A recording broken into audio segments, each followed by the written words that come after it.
आप देख रहे हैं नेटवर्क 33 राजकुमार के साथ। तो चलिए बढ़ते हैं आज की कहानी की ओर। आज की कहानी भेजी है पाताल पानी से कुणाल जी ने।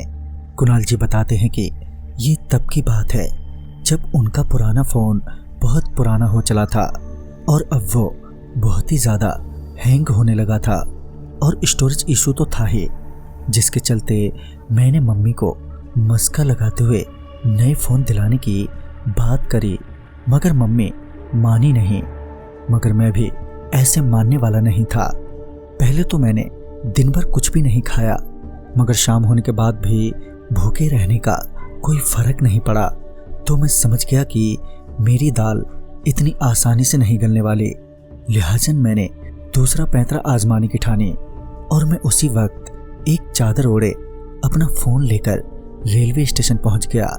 सोचा रात भर यहीं रहूंगा और सुबह तक तो घर वालों का दिमाग ठिकाने आ ही जाएगा। प्लान तो बड़ा ही सिंपल था, मगर जब आधी रात हुई तो मेरे पुराने फ़ोन ने धोखा दे दिया और फ़ोन अचानक ही बंद पड़ गया। बिना फ़ोन के स्टेशन पर अकेले समय बिताना बहुत ही मुश्किल हो रहा था। मैंने सोने की बहुत कोशिश की, मगर खुले आसमान के नीचे एक पतली सी चादर में सोना इतना आसान भी नहीं था। ऊपर से वहां पर बहुत सारे मच्छरों का जमावड़ा अलग से तांडव कर रहे थे, जिस वजह से मुझे तंग होकर वहां से उठना ही पड़ा। मैं जैसे ही उठकर बैठा कि मेरी नज़र सामने बैठी एक औरत पर पड़ी जो पूरी तरह से मिट्टी में सनी हुई थी। उसे देखकर ऐसा लग रहा था जैसे किसी कब्र से बाहर निकली हो, जिस वजह से मुझे उसे देखकर थोड़ा डर भी लगने लगा था। मैं अभी वहां से उठकर जाने वाला ही था कि वो औरत एकदम से मेरे करीब आकर बैठ गई और मेरे से कुछ बोली, मगर उसकी आवाज़ साफ नहीं थी। तो मुझे कुछ समझ नहीं आया, जिस वजह से मैं सिर्फ उसका मुंह ही देखता रह गया।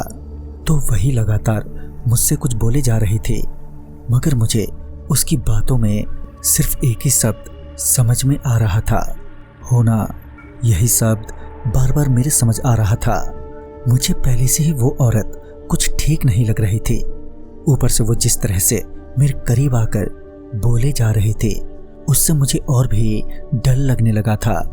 मैं तुरंत ही उठा और वहां से जाने लगा, मगर उस औरत ने मेरा उसी वक्त हाथ कसकर पकड़ लिया और मुझे खींचते हुए अपने साथ ले जाने लगी।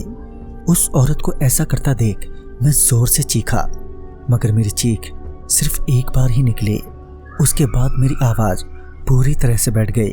वो औरत मुझे अपने साथ खींचते हुए स्टेशन की पटरियों के उस पार ले गई जहाँ जंगल था।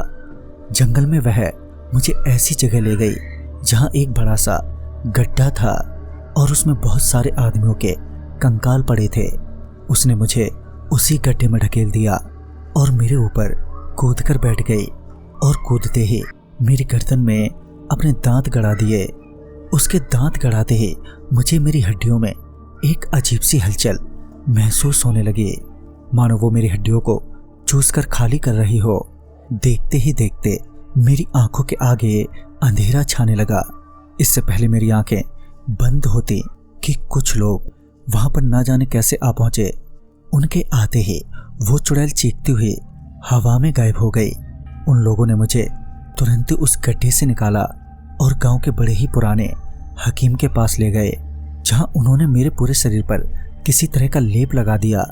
फिर सुबह हुई तो मैं नॉर्मल फील करने लगा। उस हकीम साहब ने मुझे बताया कि वो चुड़ैल वहीं स्टेशन के पास घूमती है। दरअसल बहुत पहले वो औरत हैदराबाद से यहाँ आई थी। चूंकि उसे यहाँ का कुछ अंदाजा नहीं था, तो वो औरत लोगों से पता पूछने लगी, मगर उन लोगों ने उसके साथ अच्छा नहीं किया और उसे कई हफ्तों तक बंधक बनाकर रखा।